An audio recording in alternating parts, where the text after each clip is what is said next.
Bueno, de esta manera vamos a dar comienzo a la primera parte de este curso de geopolítica e historia mundial y particularmente nos vamos a centralizar en el siglo XX. Es de destacar la importancia que para nosotros tiene el conocimiento de los diferentes procesos políticos y sociales y como dijimos anteriormente, vamos a centrarnos en el análisis del siglo XX, siglo en el cual el pensamiento político logra una consolidación que creemos destacable y aparte el siglo XX está caracterizado por varios hechos violentos como las guerras mundiales y económicos como el crack del 30 que conforman nuestra vida comunitaria hasta el día de hoy. Si pensamos que la humanidad lleva aproximadamente 2,5 millones de años poblando esta tierra, podemos sin duda referirnos a diferentes aspectos de las comunidades y de cómo el hombre llegó a vivir a como conocemos hoy que funcionan las comunidades, las sociedades y los estados modernos. Desde aquel hombre que descubre el fuego, desde aquel hombre que descubre la escritura, el mundo ha evolucionado de manera vertiginosa. Puntualmente nosotros, como lo dijimos, vamos a centrarnos en el estudio y en la evolución del pensamiento político. Poco a poco los pueblos fueron conformando diferentes maneras de organizarse, le fueron dando diferentes sentidos a su existir y fueron eligiendo sus dioses, fueron eligiendo su interpretación de la historia. A los efectos de organizarnos un poco en el aprendizaje vamos a rescatar, por ejemplo, a los griegos, vamos a rescatar a los egipcios. Estos pueblos han realizado sus distintos aportes a la historia mundial. Por el lado de los griegos, la aparición del pensamiento político. Por ejemplo, en el caso de los egipcios, es una organización social totalmente novedosa para la época y anexan los primeros conocimientos de agricultura, los conocimientos elevados de astronomía, con lo cual consideramos que estos pueblos pueden ser un buen ejemplo de civilizaciones antiguas. Estamos hablando de miles de años antes de Cristo, que ya pensaban en estas cuestiones. Para ponernos un poco en contexto histórico, podemos afirmar que alrededor del siglo XV podemos decir que acompañando al Renacimiento en el plano intelectual y en el plano del pensamiento político se comienzan a vislumbrar las primeras cuestiones sobre las cuales vamos a poner un poco de atención. Esto tiene que ver con que los principales reinos de la época, Inglaterra, Francia y España, ya poseen algunas de las características propias de los estados modernos, como puede ser una población determinada, un territorio determinado y también un sistema de gobierno y un sistema de poder medianamente establecido. Esto es el rey, el territorio que protegían y la población que lo integraba. Esto es un hilo conductor que encontramos entre esta época y los estados modernos. Damos paso ahora al siglo XVI. El siglo XVI nos encuentra con una Europa totalmente enfrascada en luchas políticas, en luchas internas, como decíamos recién, la consolidación de los diferentes reinos.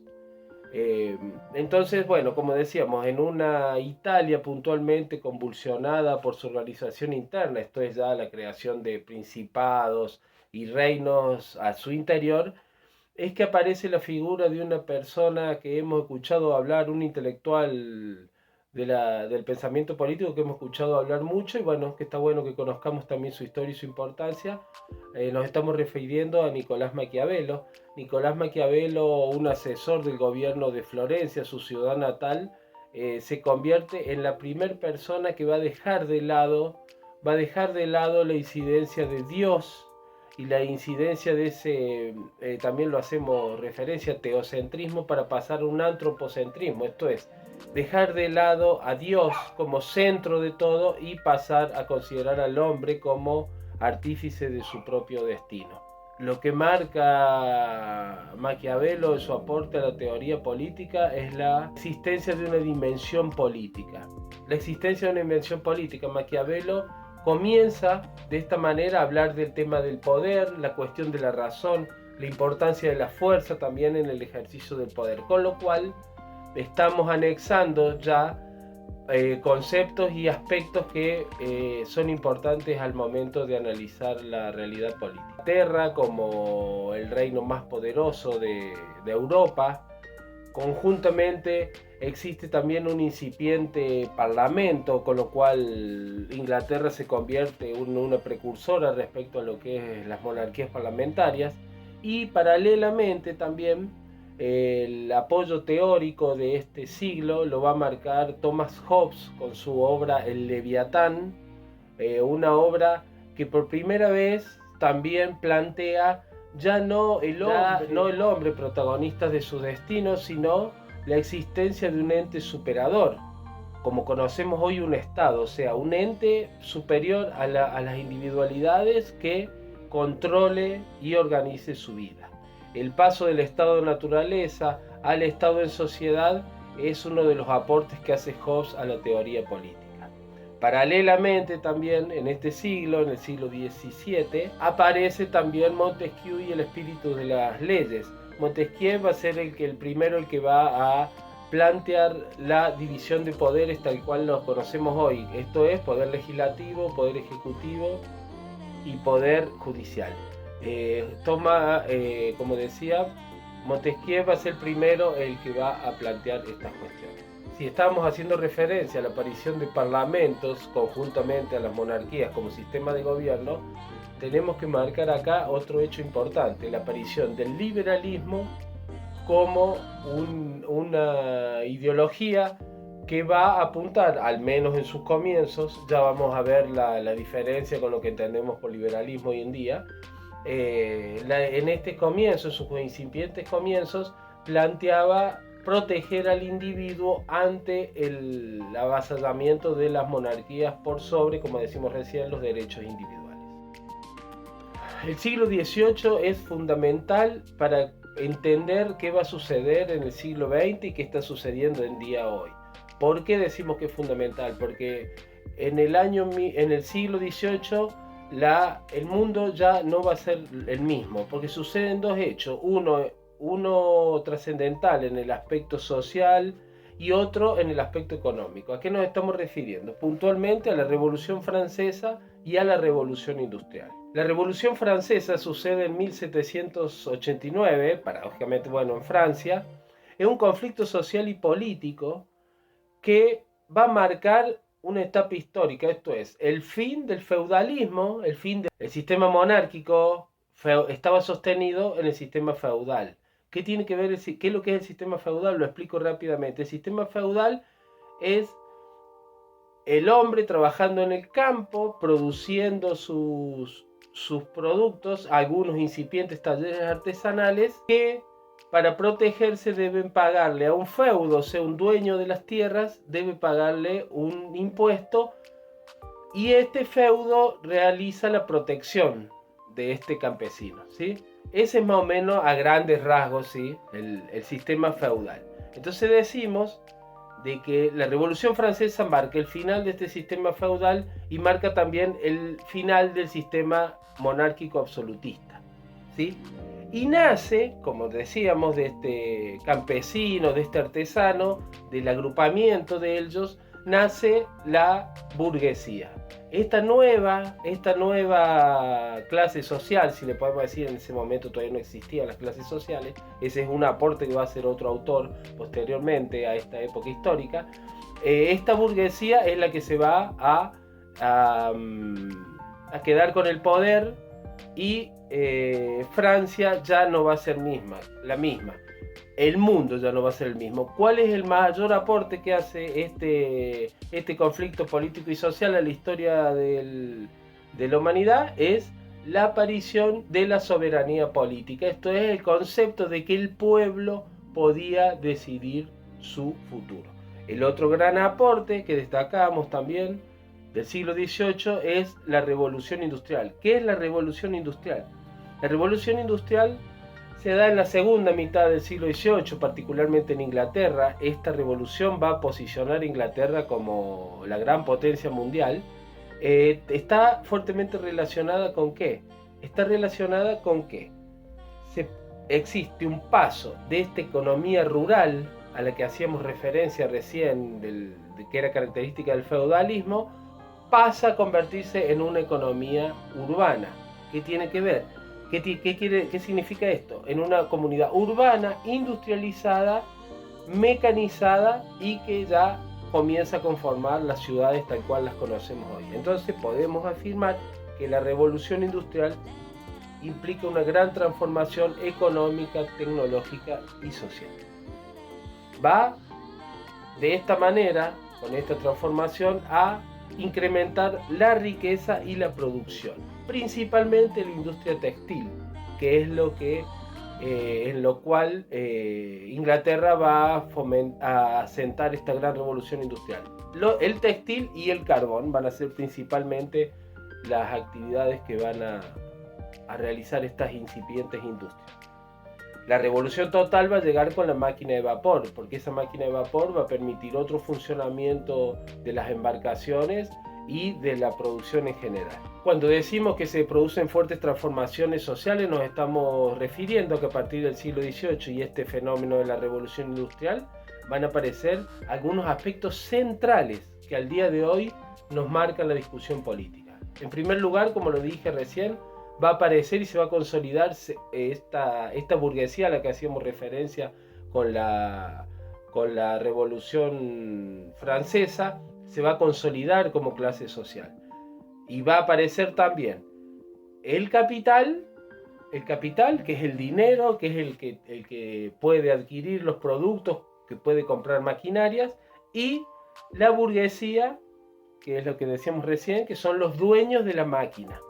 Y ¿cuál es el otro nuevo aspecto o figura de la sociedad que va a aparecer, que era novedosa hasta la época, aparte de la burguesía? Es el proletario. ¿Quién es? El trabajador que va a hacer la mano de obra de esta industrialización. Veremos que posteriormente va a haber algunos pensadores que van a empezar a poner al proletario en el centro de la escena. Uno de los teóricos referentes de esta época es Jacques Rousseau, con su conocido contrato social, un contrato social que tiene que ver con cómo los individuos pactan entre sí renunciar a alguna parte de su libertad para ponderar el bien común o el bien en comunidad.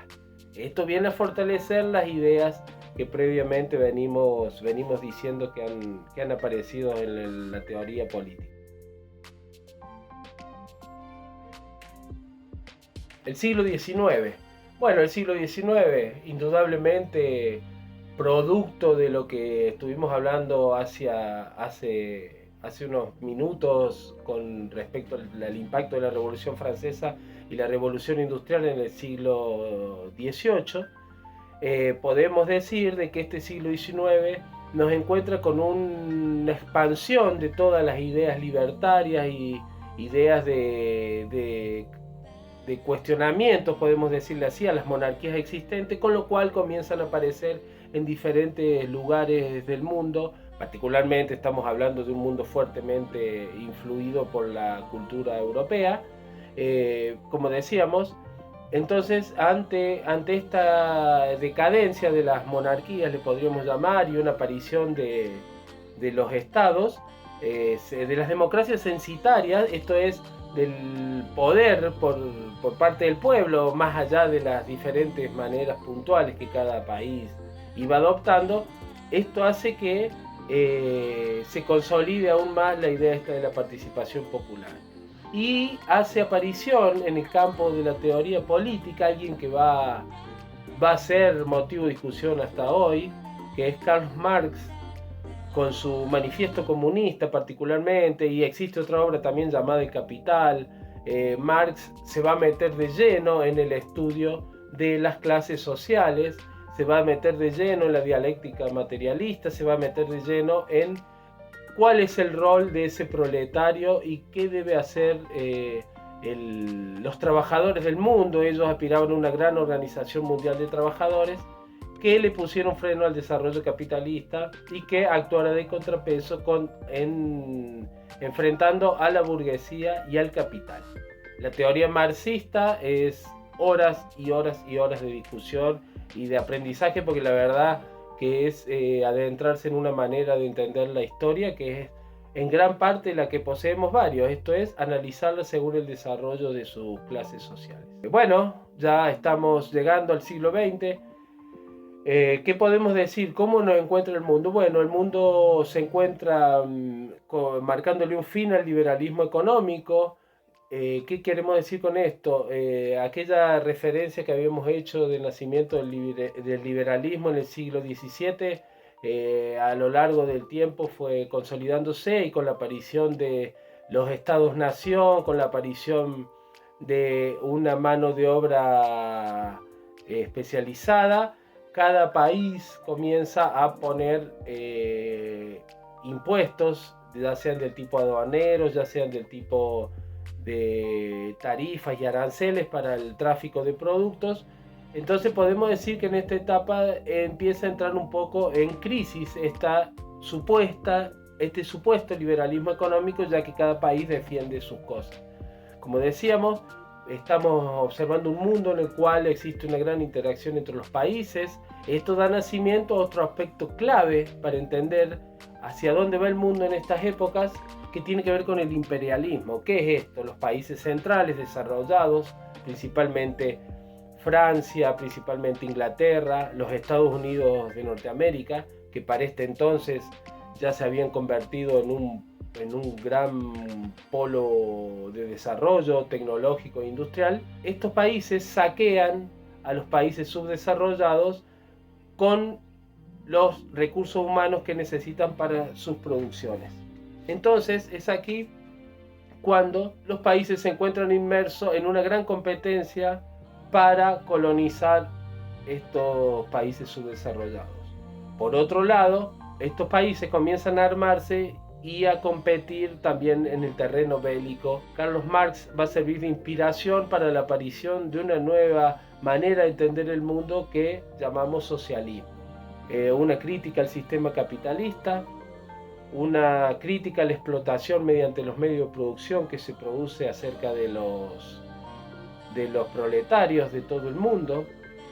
Entonces, lugar de experimentación va a ser la Unión de Repúblicas Socialistas Soviéticas. Entonces nos vamos a encontrar con un siglo XX que encuentra un germen ideal para los futuros conflictos mundiales que van a sobrevenir, que tienen que ver con esto, con la aparición de dos ideologías distintas, el socialismo y le podemos llevar el liberalismo, un sistema de producción capitalista e imperialista que domina el mundo, y un grupo de países encabezados por un país que se pretende discutir la hegemonía ideológica mundial.